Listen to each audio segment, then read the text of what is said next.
Kwa majina naitwa Hadija Hamisi Muchenyi, daktari wa kamisheni ya kusimamia ngumi za kulipwa Tanzania. Leo tulikuwa hapa Neverland Hotel kwa sababu ya kupima mabondia wanaocheza siku ya tarehe 30 Mwanza Rock City, ambao wameandaa pambano ambalo limeandaliwa na HB Sadek Promotion. Kwa hiyo leo zoezi zima limedhaminiwa kwanza na Robi One Farmers kama mnavyoona, ambao ni wasimamizi wakubwa wa afya kwa Tanzania. Sinaona ndio mtu ambaye ameshika nafasi kubwa kwa kusapoti afya. Na namshukuru sana Robi One Farmers kabla sijawasema kuhusu mabondia, kwa sababu amejitahidi sana. Mwanzo alikuwa kwa promoter ni hali ngumu sana kusema anatoa gharama kubwa ya kubeba vipimo vya mabondia kwa labda kwa 800,000, 600,000, ukimwambia apime inakuwa ni ngumu. Ila sasa hizi imefanya kitu imekuwa ni rahisi kwa mapromoter kumchukua na akawadhamini akafanya hivyo. Zoezi letu la leo kama mlivyoliona, tumepima mabondia wote. Tumefuata rules zote za mikanda ya dunia inavyosema kuwa mabondia wote lazima wacheki afya wiki 2 kabla ya kujiandaa na pambano.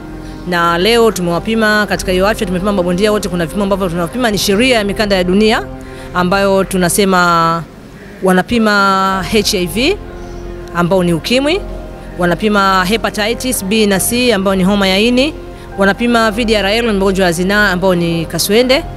Tunapenda kuwapima na magonjwa mengine ambayo wengi hawapendi kujipima. Mabondia wanaweza kuja kukuta katika ring ameanguka katika mkanda wa dunia, wengi mnaona kama hakuna, lakini wingi wa damu, wengi tunacheza nao mabondia unaweza kukuta amefaint. Kwa hiyo unapima kuwapima wingi wa damu. Tunapenda kuwapima sukari. Wengi wanafanya mazoezi wanafikia wakati wa kusema fight imefika na punguza uzito, hali vitu vya sukari, hanywi maji kwa sababu ya kutengeneza uzito. Yani hawana kawaida ya kusema tunajiweka katika hali sawa ya kucheza uzito wanaochezea. Akiambiwa fight ndo anaamua kwenda kupunguza uzito kwa nguvu. Kwa hiyo huwa sukari inapungua kwa sababu anajizuia kula vitu vya sukari. Kwa hiyo tunapima na sukari.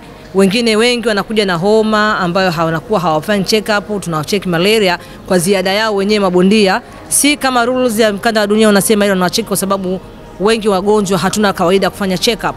Kwa hiyo nashukuru zoezi limekwenda vizuri. Nashukuru HB Sadek walioandaa hivyo. Majibu mseme kama yatatoka leo, hapana. Majibu ya HIV kama unaona mezani ni Sadek yanatoka sasa hivi, lakini hao mengine hayatoki sasa hivi. Mabondia nitawapigia simu kuwapa taarifa. Na kama mnavyofahamu katika hili zoezi, mnaweza kuuliza kwa nini daktari mgonjwa akipima labda bondia akipima akikuta na HIV itakuwaje? Akikuta na HIV, kumbukeni ngumi ndo bye bye. Tukiwakuta na hepatitis ambao ni homa ya ini, tunaanzishia kliniki. Mara nyingi inakuwa Muhimbili, anakuwa yuko kwenye kliniki. Baada ya muda akirecover atarudi kucheza.